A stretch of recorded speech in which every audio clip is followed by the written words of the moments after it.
లబాద పేరు జాగృతం భారతీయుడా.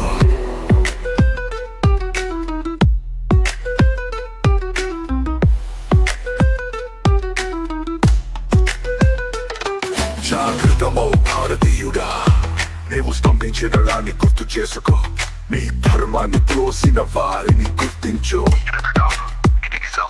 ఇది ప్రారంభమైన ఓ గొంతు నలిపిన కాలం.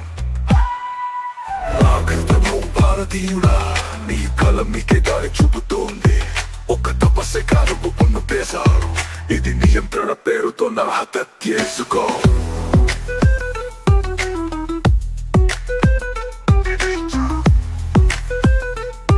ఓ పంపించిన ఓ గొంతు నలిపిన 1975 ఇందిరా గాంధీ అధికారం కోసం దేశాన్ని అంధకారంలో నెట్టింది. ప్రజల మౌలిక హక్కులను కాలరాసింది, దాన్ని మూసింది, గీతలు నిషేధించింది. అన్నదాతల చేతి రక్తంతో రాజకీయం రాసింది. ఆర్ఎస్ఎస్ పై నిషేధం, గోరక్షకులపై అరెస్టులు.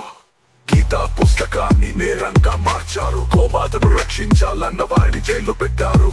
ఇది ఎమర్జెన్సీ కాదు, ఇది ధర్మ కిల్లింగ్ ఎమర్జెన్సీ. ఆర్ఎస్ఎస్ పై నిషేధం, గోరక్షకులపై అరెస్టులు. గీతా పుస్తకాన్ని నేరంగా మార్చారు. గోమాతను రక్షించాలన్న వారిని జైల్లో పెట్టారు. ఇది ఎమర్జెన్సీ కాదు, ఇది ధర్మ కిల్లింగ్ ఎమర్జెన్సీ.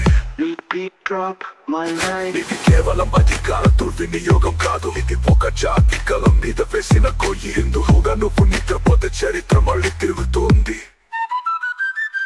బలవంతపు శస్త్రచికిత్సలు లేదా హిందూ యువకులను గర్భాశయాలు లేకుండా చేశారు. వాళ్ళ భవిష్యత్తును ముట్టేశారు.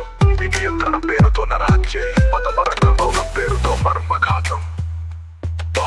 కళ్ళు తెరువు భారతీయుడా, నీ కలం నీకే దారి చూపుతోంది. ఒక తపస్సే కాదు, ఒక శంఖమే చాలు అధర్మం తిరిగి గర్జించడానికి. జాగృతమో భారతీయుడా, పొడుగల మెత్తని మనిషి రేపు గలం కోల్పోతాడు.